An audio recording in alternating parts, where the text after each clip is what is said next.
My name is Andrew, and today I'd like to offer a few words in appreciation of Keith Jarrett. Keith Jarrett is arguably one of the greatest musicians to have ever lived. His career spans many decades, many high-selling albums, many high-profile concerts, and many forms of music. Personally, I have either owned or heard over 50 Keith Jarrett albums in my time, and a lot of those I've had on repeat for months on end, and still they get me, still they bring out that beauty, that magic, that awe that is so hard to put into words. You may be aware of the French poet Victor Hugo, one of the most well-known French poets, writers. He's responsible for Les Mis and The Hunchback of Notre Dame, and he has a famous quote which sums up quite nicely this game of putting words to music. Music expresses that which cannot be put into words, and that which cannot remain silent, he says. And I think there's an extension to that insight, which is that trying to talk about music and the inspiration, the magic of music, is against the rules because it sort of degrades it. There's something very collapsing about words. Words are not quite as mystical as music itself, which is why we have music. A little later on, I'll also be talking about the philosophy of Keith Jarrett and his approach to music making. But right now, I'd like to talk a little bit more about my own personal experiences. The first time I heard Keith Jarrett and his music was the album Whisper Not, which is the Keith Jarrett Trio. And the first track on that album is called What Is This Thing Called Love? And when I put that on, I could not get my head around how it was humanly possible for someone to even play the piano in that way. It sounded like he had 7 different arms all going at once. And the other thing that struck me was that it wasn't a display of technical prowess. He wasn't showing off. It had a dramatic effect to it. And there was a story to it. There was a climax. There was a tension. There was a release. And there was a resolution at the end. And that song is an incredible journey through that story. And yet somehow he pulls it off with such elegance, such beauty. And it's all in the tradition of jazz. That old jazz song that has been played so many times before. His jazz recordings always strike me as alive and fresh. They're always new, and they always mean so much to the trio, the Keith Jarrett Trio. It's very easy to be burdened by tradition. It's very easy to be bland and to step into cheesy quotes and historical references and cultural references in the jazz idiom. But here, the Keith Jarrett Trio really owns it, and they make it their own medium through which their souls are expressed. There are references and there are historical contexts, but it always seems alive, it always seems magical, and there's always something new to hear. There's always another depth to it. Another thing that really strikes me about Keith Jarrett is his sense of tone. And this is hard to put into words because you can't write how music sounds on the page.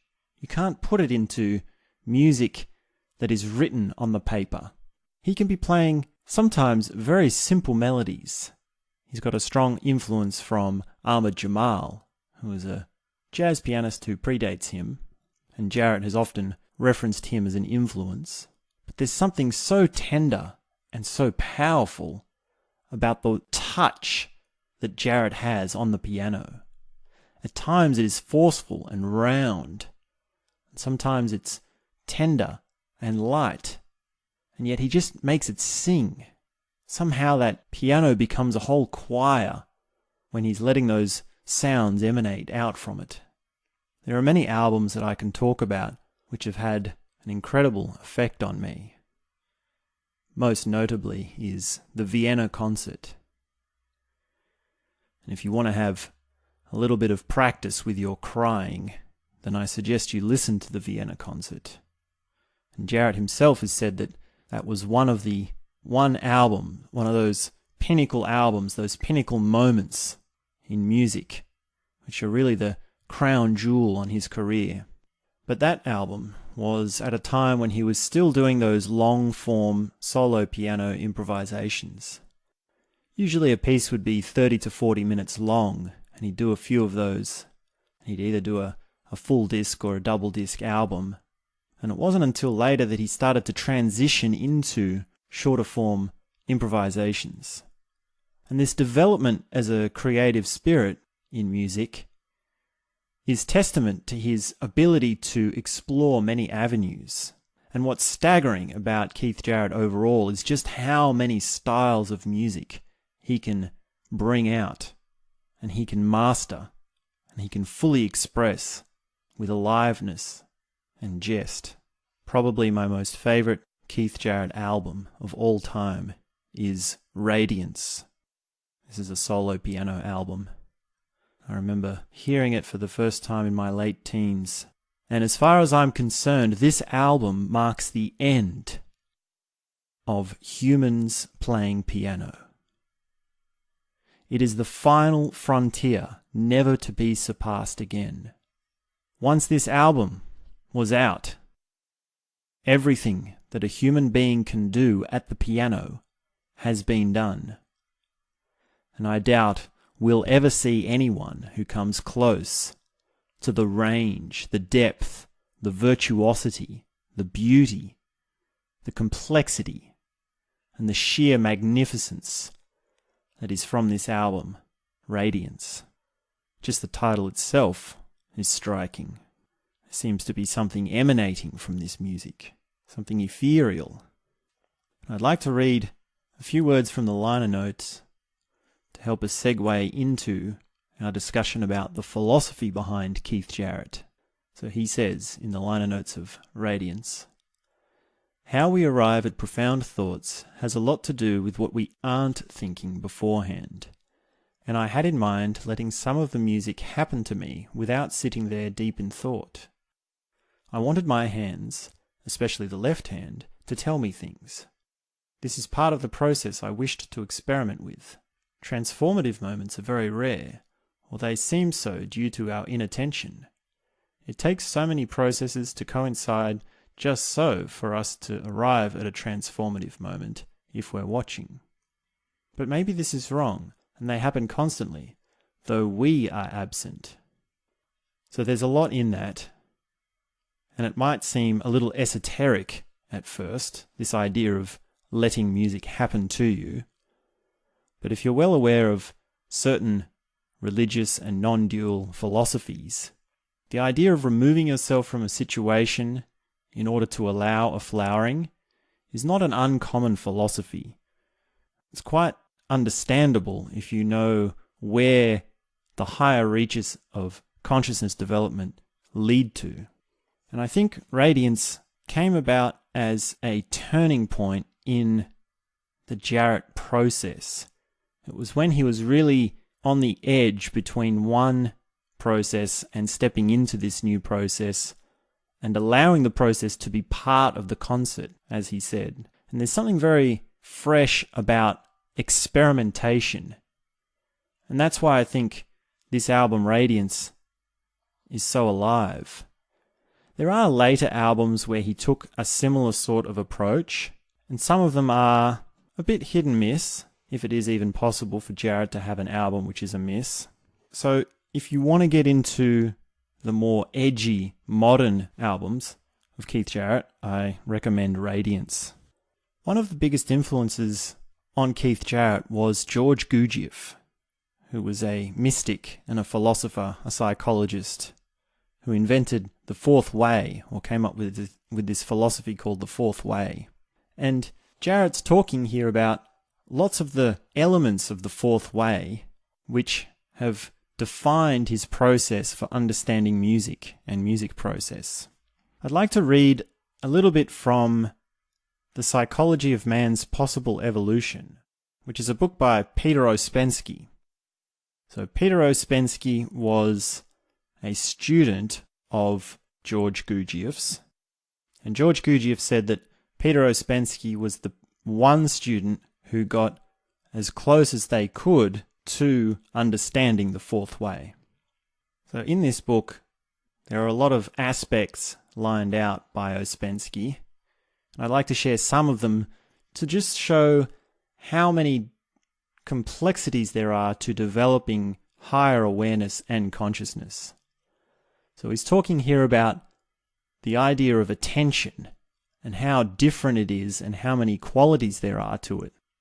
Quote, "The fact is that consciousness has quite visible and observable degrees, certainly visible and observable in oneself. First, there is duration, how long one was conscious. Second, frequency of appearance, how often one became conscious.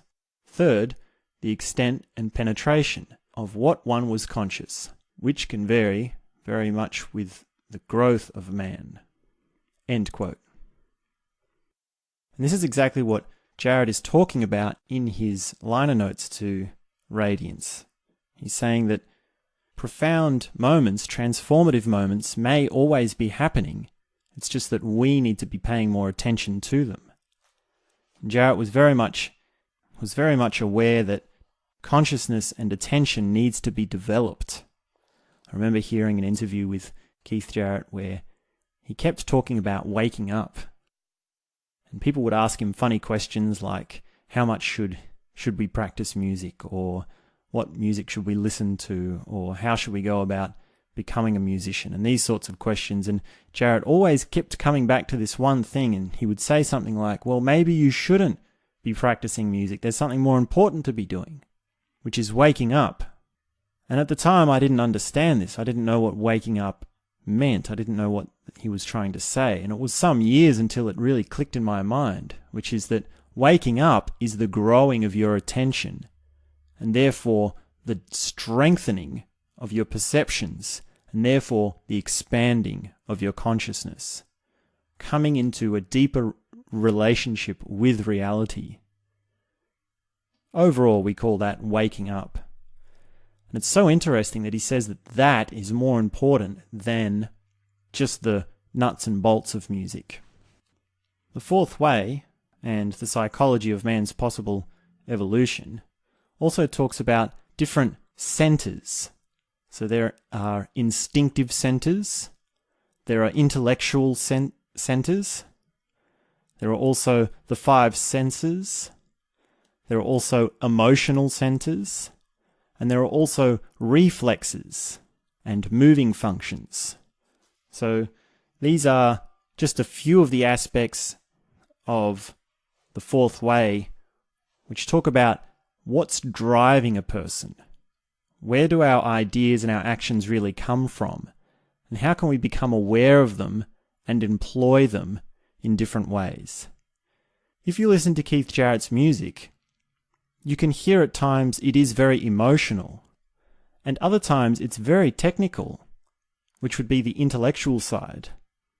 And yet somehow when you see him play, you can also see that he's very animalistic. He's very raw. He really gets into it. And I think the best explanation I can come up with is that he's using all of these centers at once. He's both being instinctive and intellectual. And being aware of these centers can help strengthen them. You can use them at different times.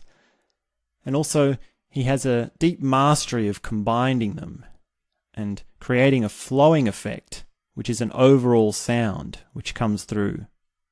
There's another way to come at it, which is the broad spheres of states of consciousness. So in our most broadest sense, there are 4 or 5 different types of states of consciousness.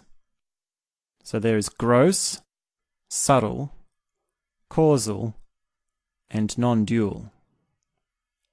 So the gross realm, roughly speaking, is all about the nuts and the bolts.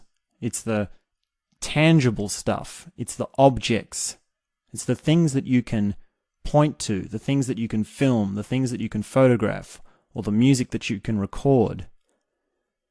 And Keith Jarrett has a very deep understanding of all that. He's got technical ability, he knows his scales, he knows his chords, he knows different genres. He can read all manner of classical music, he's played all manner of jazz music.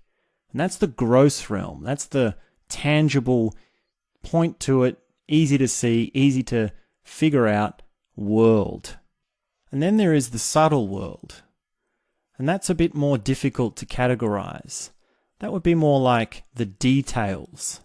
That would be your dynamic range. That would be the touch on the piano, which is so hard to put into words. It would be the sensitivity of the music, of the tone. It would be the flowing, improvisational nature of the music. It's the spontaneity of the music. It's the underlying structures, or the phrasing, and the overall attitudes that come through in the music. And that's a very subtle thing. That's harder to write down. And then there is the causal realm. So the causal world, roughly speaking, if we can throw all these in together, that's the attitude. That's the philosophy. That's the way of thinking. That's his contemplation on what music is. That's the thing that comes out in the liner notes more than the actual music. So you can't listen to someone's music and know exactly what their philosophy is. You need to cross-reference it with the words that they say. It's their psychology. And that only comes out in interviews and other writings that they might do talking about their process. So some psychologies are more complex than others, and there is a range of what sort of psychology will lead to what sort of music. This is all part of the causal realm.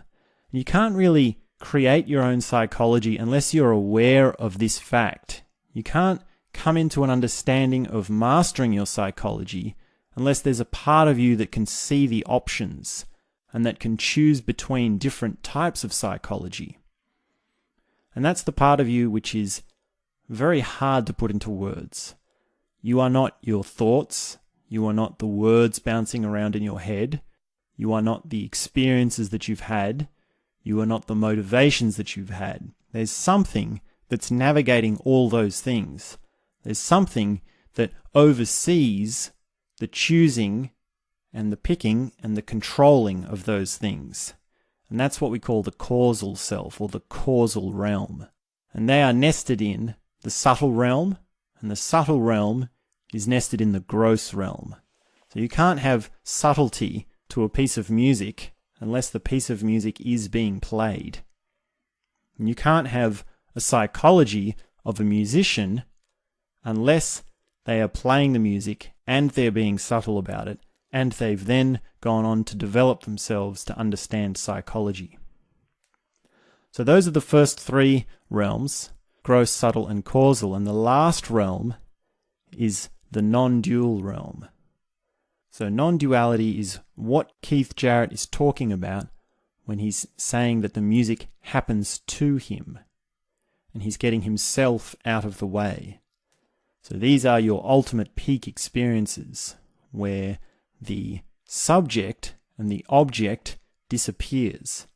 There's no longer a person sitting at the piano, playing the piano, forcing their ideas onto the piano, or using their psychology to control the piano. They've gone beyond that. They've realized that they have to leave psychology completely all behind. This is what he's saying when he talks about not sitting there deep in contemplation. He's not letting thoughts get in the way. And there's been a number of different interviews which I've heard Keith Jarrett talk about these mystical states. And to anyone who's not aware of mystical states or non-duality in general, he sounds very fluffy. He sounds off with the pixies. And in a sense, he is off with the pixies. And if you have seen him play, if you've seen footage of him play, you can very much say that there's something very abnormal going on here. There's some sort of high that is happening to this man when he plays music. And he always comes back to this thing of getting himself out of the way. And I think that philosophy is what makes Keith Jarrett so alive and so original and so creative, and it's an absolute joy to hear him play. So, how do we learn to become a little bit more like that? What's the path towards moving to those higher states? What do we need to do to experience a little bit of what Keith Jarrett experiences? And for that, I'd like to turn back to our book by Peter Ouspensky, The Psychology of Man's Possible Evolution. And he talks about different kinds of man. And of course, when he says man, he also means woman. So these different ideas, because they're so complicated, he's divided them into 7 kinds of person. So I'll read this. This is from the second lecture. Quote, "In order to avoid difficulty and to help the student in classifying new ideas, the system divides man into 7 categories. The first 3 categories are practically on the same level. Man number 1, a man in whom the moving or instinctive centers predominate over the intellectual and emotional, that is, physical man. Man number 2, a man in whom the emotional center predominates over the intellectual, moving, and instinctive, emotional man. Man number 3, a man in whom the intellectual center predominates over the emotional, moving, and instinctive, intellectual man. In ordinary life, we meet only these 3 categories of man. Each one of us and everyone we know is either 1, 2, or 3. There are higher categories of man, but men are not born already belonging to these higher categories." End quote. So what he's basically saying is you can be an emotional person, you can be a physical person, or you can be an intellectual person. And he's very strong on pointing out that you only are developed naturally to these stages. In order to go beyond them, you have to become conscious of the distinctions and the differences and start to utilize these 3 in their own way. I'll read some more. Each of these are all born, number 1, number 2, and number 3, and can reach higher categories only through schools. Man number 4 is not born as such. He is a product of school culture. He differs from man number 1 and 2 and 3 by his knowledge of himself, by his understanding of his position, and as it is expressed technically, by having acquired a permanent center of gravity. This last means that the idea of acquiring unity, consciousness, permanent I, and will, that is, the idea of his development, has already become for him more important than his other interests. It must be added to the characteristics of man number 4 that his functions and centers are more balanced, in a way in which they could not be balanced without work on himself, according to school principles and methods. I'll continue reading. Man number 5 is a man who has acquired unity and self-consciousness. He is different from ordinary man because in him one of the higher centers already works, and he has many functions and powers that an ordinary man, that is, man number 1, 2, and 3, does not possess. Man number 6 is a man who has acquired objective consciousness. Another higher center works in him. He possesses many more new faculties and powers beyond the understanding of an ordinary man. Man number 7 is a man who has attained all that a man can attain. He has a permanent I and free will. He can control all the states of consciousness in himself, and he already cannot lose anything he has acquired. According to another description, he is immortal within the limits of the solar system. So, a few things there. When he's talking about schools, he doesn't mean our generic schools as in the education system. He means a specifically designed school for self-knowledge. It needs a specific kind of education, of learning. And one of the things that Peter Ouspensky spent his career doing was creating such schools or institutions or communities where people could go to study self-knowledge and understand these different distinctions in consciousness.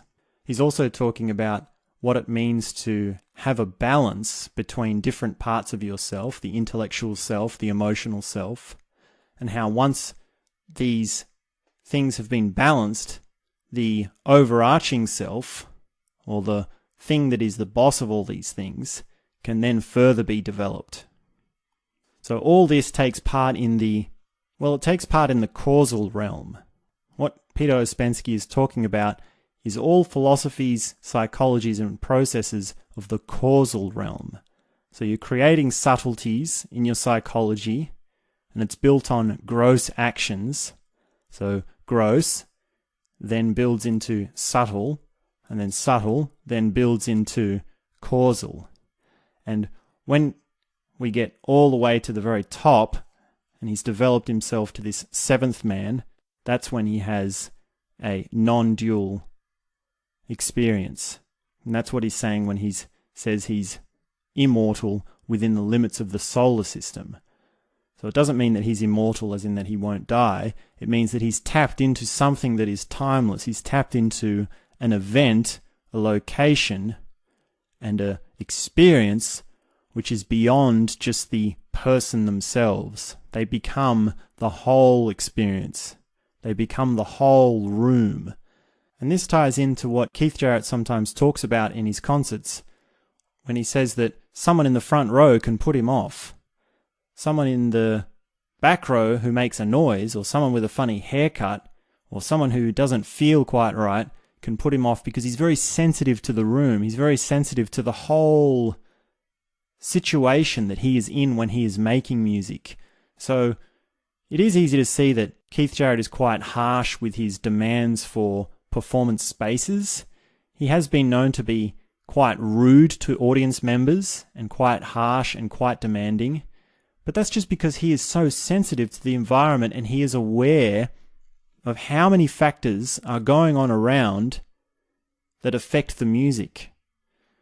So he talks about being quiet between songs, not coughing, not clapping at certain points, and also just being very respectful and not recording. He's very protective of his music recordings. And that's understandable, because someone who is so sensitive to the performance space can be very put off by even minor things. And that ties into this idea of the non-dual approach to creating music, these non-dual states. So the fourth way is a very complicated philosophy. I've by no means touched all of the aspects of it. It's also a little bit elusive because it's so dynamic and complex. But you can tell that there's a very big crossover between the fourth way and Keith Jarrett's approach to music. I think if you can understand a little bit of that, you can appreciate the mysticism and the magic, the awe that is around Keith Jarrett. He really is something else, and I think there's going to be a lot more great music to come from him. It's lucky that he's alive in such an age when recording is so crisp and so clear. And there are many musicians in the past that I think may have been as technical as Keith Jarrett, but weren't as recorded as much, and that's a damn shame. But it's staggering to consider that just about every performance he does has been recorded by the record label ECM. And each time they bring out a new album by him, it seems to be a real good seller. It seems to still be making profit. And he's made such a mark on the world culture, the world stage, that's totally understandable. And I think there's going to be a lot more Keith Jarrett albums to come, even after he has had his time. Because there's going to be a big backlog, and he's always going to be on demand, so I'm very much looking forward to many more Keith Jarrett albums to come. To think that someone could play that much music and record that many albums, and I could listen to them so many times and still be deeply moved by them. It goes beyond emotion. There's something truly existential about listening to Keith Jarrett, especially in those deeper moments. He's not just beautiful, he's also dark. And it's clear he knows very intimately this feeling of depression and frustration. And yet he's also playful. He's also joyous. It's sometimes a celebration. And when it's a celebration, it feels like we're celebrating our humanity. There's just so much weight behind this music that it's hard not to sometimes just fall down and cry. And I've definitely been brought to tears many times by Keith Jarrett. Perhaps I'm just a tender soul. I hope you've enjoyed this conversation talking about Keith Jarrett. Go back and listen to him again. I'm sure you will after hearing this. Check please ECM for this promotion. Thanks very much for tuning in. That's all I have to say for now.